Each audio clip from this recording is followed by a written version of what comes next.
Hi and welcome back to the Bureau for another Ask Bomb Live. We're here today to answer all of your questions about severe thunderstorms, and it's all part of our series, this Ask Bomb Live series, in support of our Ask Bomb videos. For the last couple of years, we've been creating videos answering all of the questions you have on weather. Anything you like, really, send them in, we answer them. Yeah. And so we'd love you to go to our YouTube channel and subscribe and watch all of our Ask Bomb videos. But right now, I'm joined by Dean Narramore, who's what I can describe really only as everyone's favourite storm nut. Dean loves thunderstorms. If anyone here in the Bureau has a question about thunderstorms, Dean can answer them. Yeah, absolutely. G'day everyone, my name is Dean Narramore and I work at the Extreme Weather Desk here in Beanock as well with Adam. And yeah, we're here today to talk all about severe thunderstorms. So please, any questions about anything around severe thunderstorms, yeah, send us your way. Can't wait to answer. So we are here, you can see behind us here, this is the Bureau National Operations Centre. This is the hive of everything weather that goes on in Australia. So it's quite a busy day. We've had lots of thunderstorms overnight, Dean, across much of the eastern parts of Australia. Actually, I think you said this morning nearly every state in Australia had thunderstorms at some point in the last 24 hours. Yeah, absolutely. So we saw actually a band of thunderstorms extend from Tennant Creek in Northern Territory all the way down through Queensland, New South Wales, Victoria and even South Australia. So we almost had a band of 3,500 kilometres of thunderstorms from Mount Gambier all the way to Tennant Creek. So it's been a very active day. And for those of us here in Melbourne, we were certainly woken up. What time was it? About 2:30 about last 2:30, night. yes. A lot of claps of thunder and bolts of lightning. So many of us didn't get a fantastic night's sleep, but here we are. So maybe we should get straight into it, Dean. Let's do it. Let's start off. Easy one for you maybe. What makes, so you've got thunderstorms and then severe thunderstorms. Yep. What makes a thunderstorm turn severe? Yeah, look, great question. We get a lot of thunderstorms, but what are severe thunderstorms? That's what we're here about today, aren't we? So a severe thunderstorm is rated when we get three different types of ingredients formed. So for instance, you get a lot of thunderstorms with rain, rain, lightning and thunder. The severe thunderstorm is when we might start seeing those storms causing damage or impacts, onto people or infrastructure. So a severe thunderstorm is when we get three main things, where we expect or receive that the storm is producing 2 centimetre hail. Now that's about the same size of a $2 coin. Yeah. So $2 coin or larger hail, around 2 centimetres in diameter. Also wind gusts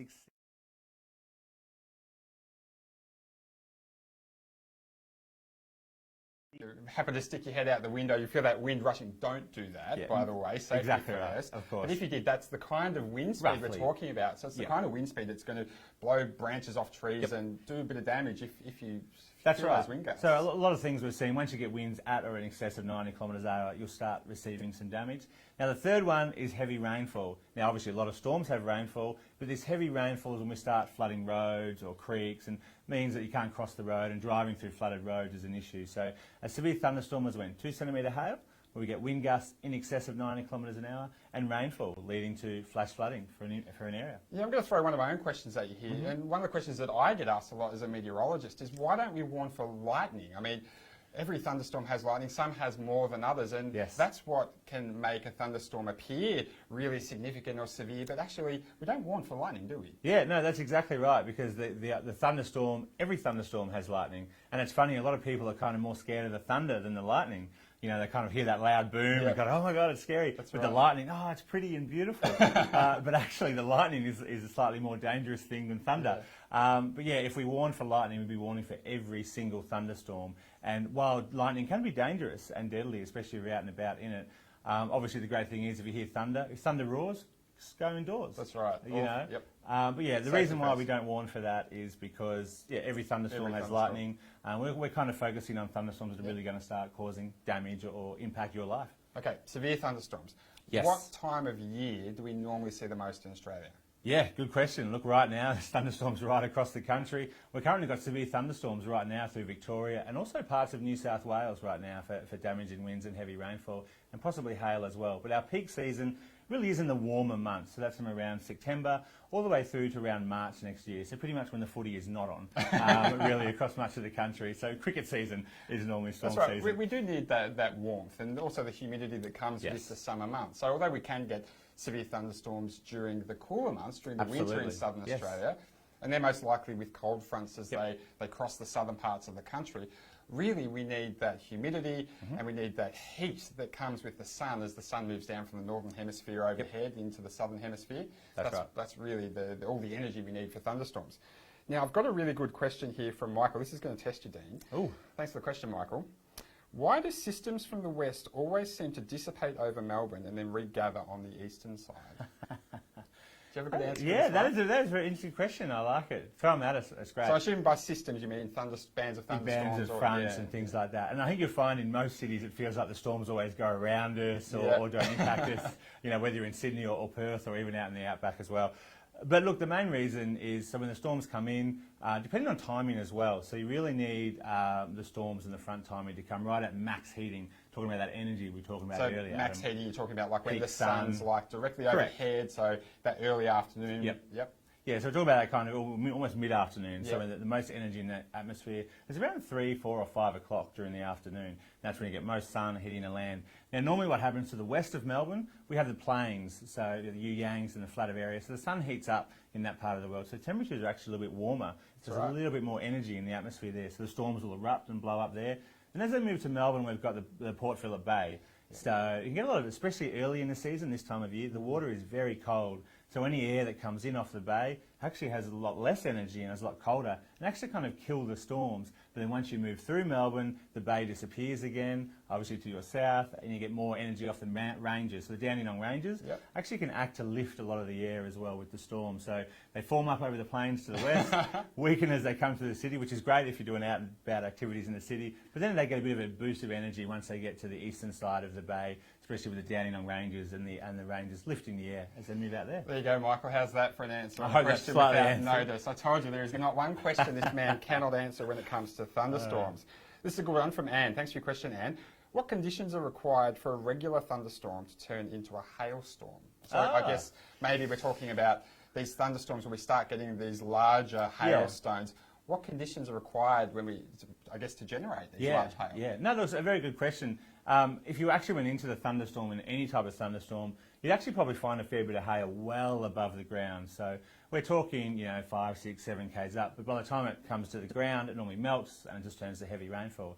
Now, a hailstorm, normally you want a lot of the core of the storm, so a lot of the moisture and precipitation in the storm to be above the freezing level to allow for much of that then to freeze and turn to ice cubes, or hail, and once that falls to the ground, gravity takes over, you get a big rush and a lot of that will fall to the ground and you get hail. Now, if you get organised thunderstorms or stronger thunderstorms, which we might get to a bit later, I feel, you can start getting a lot of this kind of hail to kind of clump together and you get large hailstones down at the surface. Now, I remember when I was studying, Dean, learning, like when you pull apart all the maths and physics of thunderstorms and you write down the equations and you solve them all, and you can actually work out what sort of wind speeds are required going straight up in a thunderstorm updraft to hold that hail aloft. When you think about it, tennis ball size hail is huge, like it's heavy. How does that actually stay aloft in the thunderstorm? And I remember when you do all the maths, you can have wind speeds of almost like 100 kilometres an hour straight up in a thunderstorm, and that's what's required to actually hold this hail up. Yeah, that's right, and that's an important ingredient about a hailstorm. So normally storms, the air kind of goes up, gets too heavy and it falls to the ground. But if you have really strong winds being sucked into the storm and then also up through the centre of the storm, it holds a lot of that rain and hail above so it can get larger and get more and more of it. And we've found once you get towards that softball size hail, so we're talking 10 centimetre in diameter hail, especially you might see in parts of New South Wales and Queensland, you actually need wind speeds of 150 to almost 200 kilometres an hour, straight up. There's a very good reason why aeroplanes skip around thunderstorms, because it doesn't matter how big and heavy a plane is, got to be no match for 150 kilometre an hour wind going straight up. All right, how about we go to this one from Bryce? This is one right up your alley, Dean. How do you measure instability in the upper atmosphere? Instability. You might have to just give a bit of an explanation by what we mean by instability, perhaps just a very brief one. Yeah, for sure. Yeah, so instability is normally the warm, moist air at the surface rising up into the cooler air aloft. And then obviously instability is where the rising air is warmer than the surrounding air, so it can keep going up until it kind of reaches equilibrium or the same temperature. It's kind of like that concept of buoyancy. You might remember in kind of high school physics. I remember in year 9, I think, we did this experiment talking about convection. So, and all of you who have convection ovens at home, same sort of principle. Hot air rises, cool air sinks. So when we talk about instability, what we want is that cooler air above the surface in the atmosphere, so that warmer air that gets heated up by the sun, like Dean was talking about before, the sun of the day, when that warmer air rises up, it rises up into that colder air, and that air will still be warmer than all the surrounding colder air, so it keeps rising, creates that thunderstorm updraft. Yeah, correct. And the best way for us to measure that is called CAPE, which is convective allowing potential energy, I think it is. Convective available. I knew it didn't sound right. Thank you, Adam. Yeah, so convective, so CAPE is a measure of the instability of the atmosphere. So it's a simple parameter for us to measure how much energy an air parcel has as it rises. Now, the bigger the number, normally the more energy. So, for instance, some days through Victoria or Tasmania, our CAPE values might be around 500 to maybe 1,000. So we get some storms going, maybe some gusty winds and heavy rainfall, but not too much. But in the storms that we saw in Queensland last week, with very destructive storms up there, we saw CAPE values over 2,000 in there, so those storms had a lot of energy to work with. And then once you get in towards Darwin, where you get those massive tropical thunderstorms, for those of you up there, they can get up to 5,000 joules per energy per kilogram of air. So that's a lot of energy. So anyone up there knows the storms go just explosive, and the lightning shows are incredible. That's right. So CAPE's a very technical measure. In a very simple way, we can just look at the temperature difference between the temperature of the air near the surface and the temperature of the air in the upper levels. And that the bigger the difference in temperature, that can kind of help us get an idea of how much instability there might be. Good question. Now, I'm going to go to this one. That's actually from a colleague up in the tropics. Hi, Jude. How you going? So Jude asks, where's Jude's question? Do you get hail in the tropics? Very good question. It is pretty rare, but I know Nunama's had a few reports up in Darwin of small hail. Very small, though. Yeah, I worked up there for a year, and you can get hail. It's very, very rare, and it's often not near Darwin, or it's very rare to get reports around Darwin. If it is, it's very, very small. Tiny, yeah. No, it is a good question, and just briefly, it's all to do with the freezing level as well. So when I talk about freezing level, I talk about the level at which the raindrops will then start freezing. So when you get the lower latitudes, so down here in Melbourne or the southern Australia, the freezing level might sit somewhere between 8,000 feet, so it's 2 or 3 k's, to around 10,000 feet.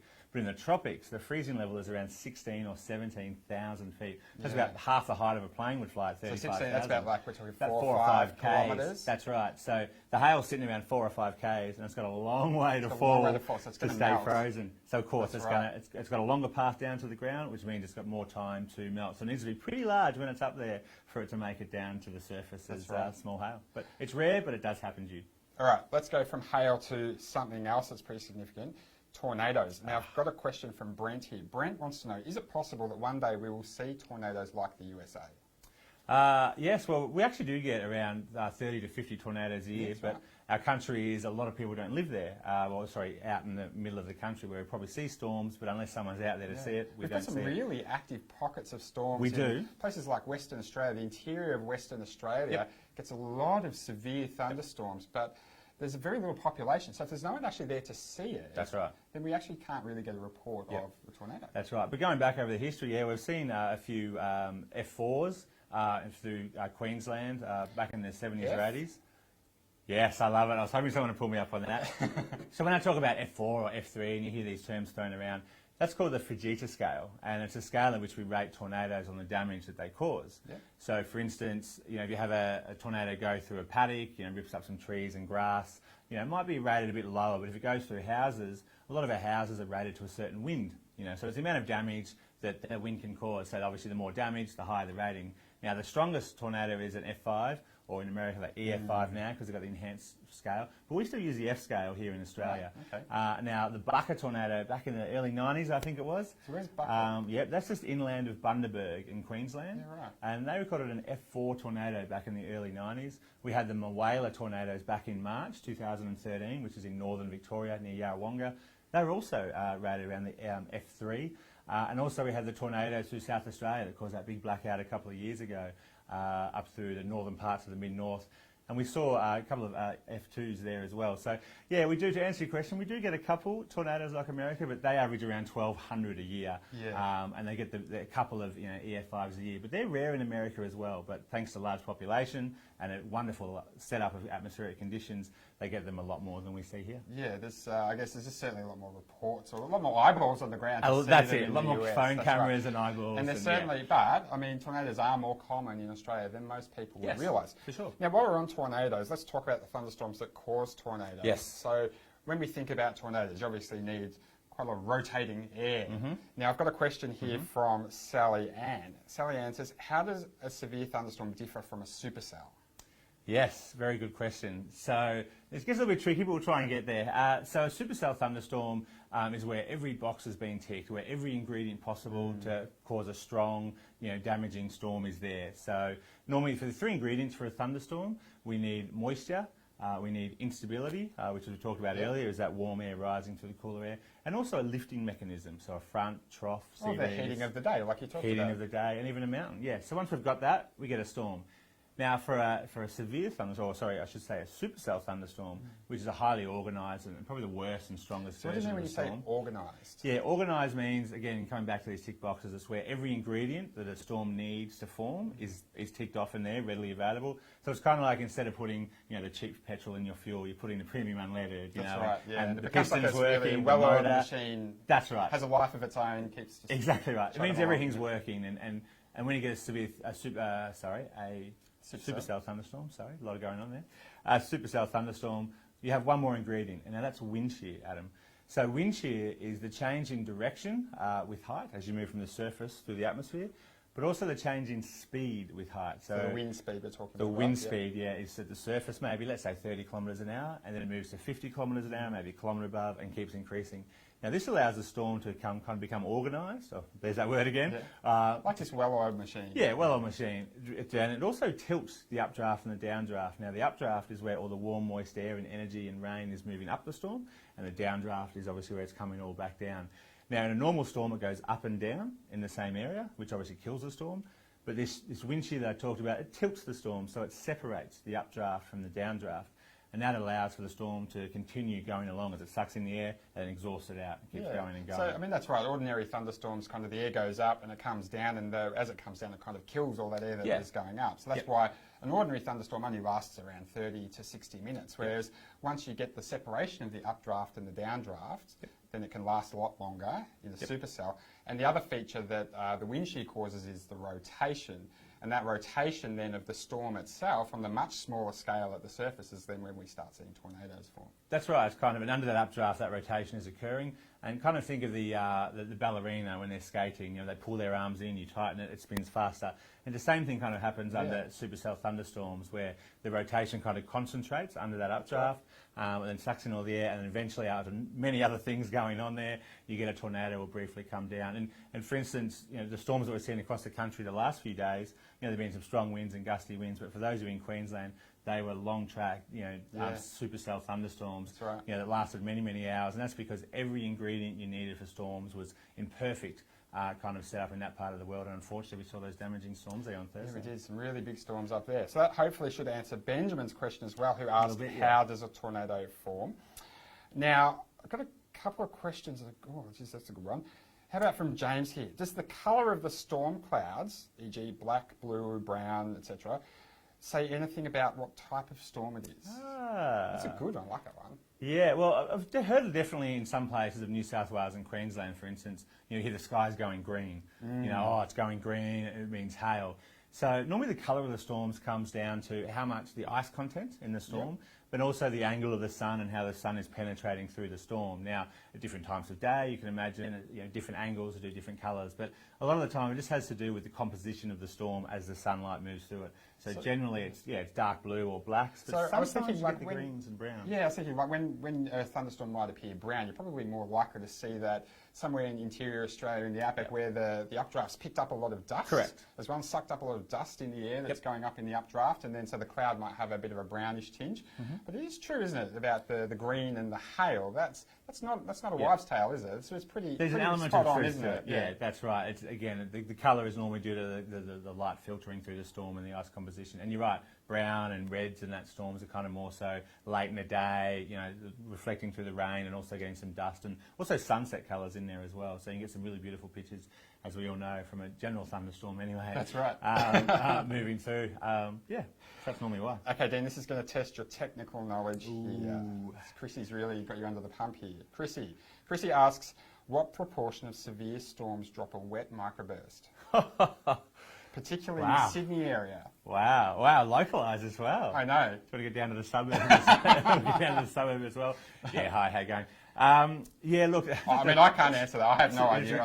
That's it's a bit beyond really my, hard percentage. Again, it's to do with like kind of the setup of the day. You might have to explain what a wet microburst is, actually. I think that's probably more important, yeah. So a wet microburst is pretty much where, so you normally have the storm anyway, the air goes up and comes down with the rain and storm. So wet microburst is where all of the rain and hail that's been held up there just completely collapses. Yeah. So it's like the whole storm just lets go all in one go. So you down at the surface get this incredible burst of torrential rainfall, wind and small hail. Yeah, I've seen some time lapses on YouTube before, and it almost looks like a water balloon dropping out of the bottom of a cloud and then splattering on the ground, and you just see all the rain and the I guess the wind gusts kind of fanning out in all different directions, but it's very quick and very dramatic. Yeah, they're a lot more common in inland areas where we don't have kind of the forcing or the stronger environmental conditions to keep that kind of rain and storms up there. And as we know, for those of us who live inland, you get those days where the storms go up and then it just all collapses and you get a gust of wind and heavy rain and the sun comes back out. So yeah, it's a bit hard to quantify in percentages, but hope explaining the wet microburst might have helped a little bit there.